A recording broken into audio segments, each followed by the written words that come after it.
Before we start the video, we just want to tell you quickly that news just came out. Russell got kicked out of the race because his car was 1.5 kilos too light after they checked it when the race ended. This doesn't mean everything we talk about in this video doesn't matter anymore. Just remember that when we talk about Russell winning in the video, it might not be totally right, but Mercedes doing really well, even without Russell being kicked out, is still super important.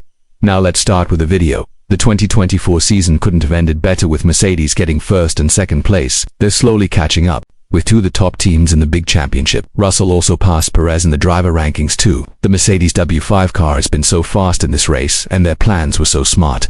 This might make people start talking again about Verstappen maybe joining Mercedes as soon as 2025. Wolff also talked about who might drive for Mercedes. Since Mercedes got so much better in 2024, could we see a dream team of Russell and Verstappen in 2025? And if that happens, would that be bad news for Russell's future with the Silver Arrows team? Everyone can agree that Mercedes surprised everyone with how well they did in Belgium. Getting first and second place was definitely not what people thought would happen, based on how fast they were in the race and how smart their plans were. Many people thought Hamilton would get his 105th win because he had newer tires and it would be easier for him to pass other cars, but Russell managed to stay ahead of him and showed him that working together as teammates doesn't work when there's a chance to win a race. But that's not the most important thing about this race. The most important thing is that Mercedes got first and second place, which brought them to just 121 points behind Red Bull in the Big Team Championship. There are still 11 races left to go.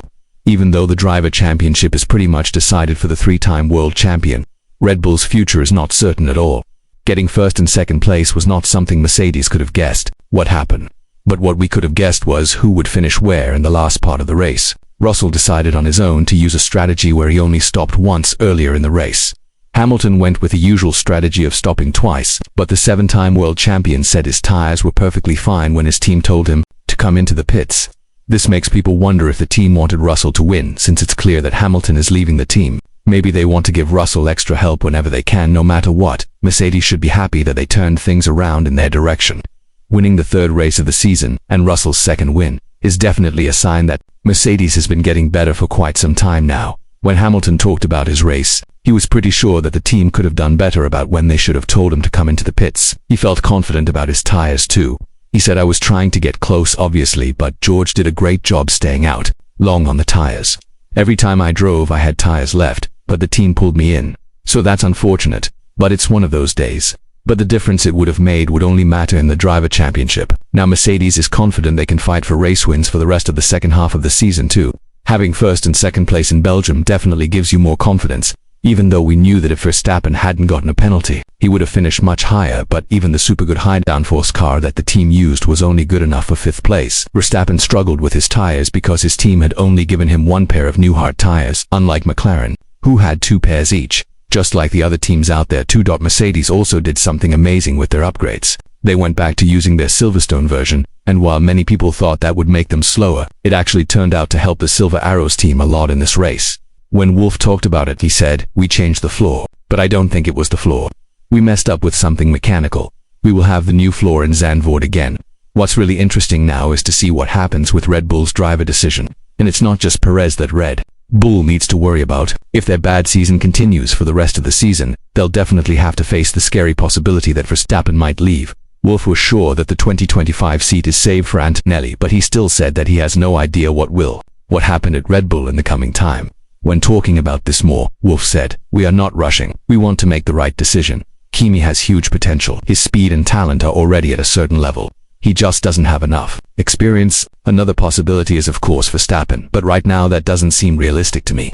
Other drivers would sign 1 or 2 year contracts, which is not enough for us. In Belgium we saw that Red Bull, while doing good strategy and managing to put Verstappen ahead of Norris even on tires that weren't supposed to work as well as the hard ones, which are the medium ones, messed up again by keeping Verstappen stuck behind other cars unnecessarily.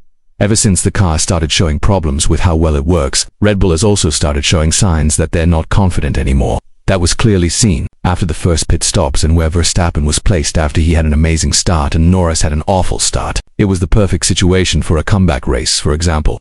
After the first pit stop or during the second part of the race, we saw that Perez held up Russell for so long that the DRS help that Verstappen had didn't work against the Mercedes driver. Of course, you can't just expect Perez to park his car on the side and let both of them through, but it didn't help Verstappen at all. He ended up losing around 5 seconds to Norris just because of this move from Red Bull. The car, while not supposed to go as fast as McLaren's because it had a higher downforce rainy setup for Saturday's rainy conditions, was still on track to get a podium spot, but some of these mistakes that Red Bull seems to be making more and more often stopped that from happening. It's also more and more certain that Red Bull will lose the Constructors' Championship. McLaren managed to make the lead smaller to only 42 points, which can be caught up within a couple of race weekends since there are still 11 events to go. During the first part of the race, all that Verstappen could have hoped for was to successfully get ahead of Norris by staying out longer, but by doing that, he lost a lot of seconds behind Perez, which again is not the Mexican driver's fault, but rather the team's strategy. In a race where Norris loses to positions from the very start because he went wide into the gravel and Verstappen gained 2,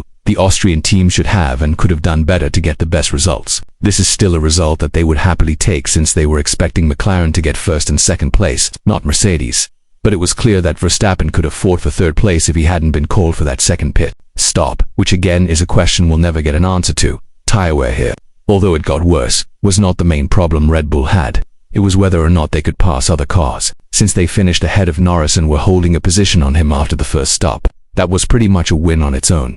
When GP congratulated Max on the good result of finishing 5th after starting first, Verstappen replied, "Damage limitations are tough to follow here, and you have quite similar pace." Red Bull might be satisfied with Verstappen finishing 5th in Belgium, but seeing Perez drop from 2nd to 8th is not what they want to have right now.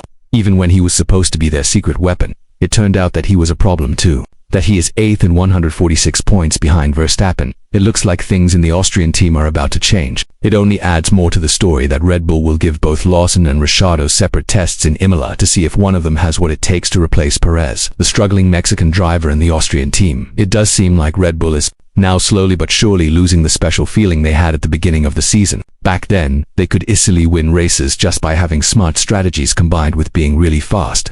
But now that the RB20 car is no longer working at its best, all they can hope for is that mechanical failures and grid penalties will stay far away from them. That way Verstappen can barely win his 4th Drivers' Championship. What the Austrian team cannot count on, however, is that the Dutchman will be there in the near future.